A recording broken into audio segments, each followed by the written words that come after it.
راستے کا حق کیا ہے؟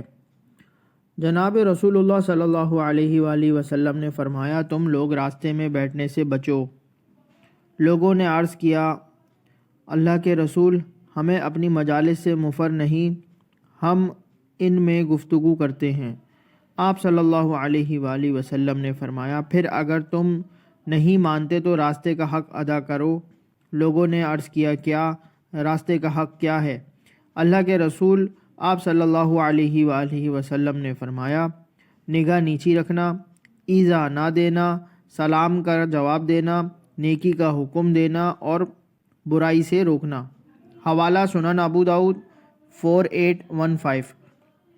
چینل کو سبسکرائب کر لیجئے تاکہ مزید ایسی قیمتی معلومات آپ کو ملتی رہے اور دوسروں کو بھی اس سے فائدہ حاصل ہو۔ اس کو لائک اور شیئر کر دیجئے۔ جزاک اللہ خیرہ۔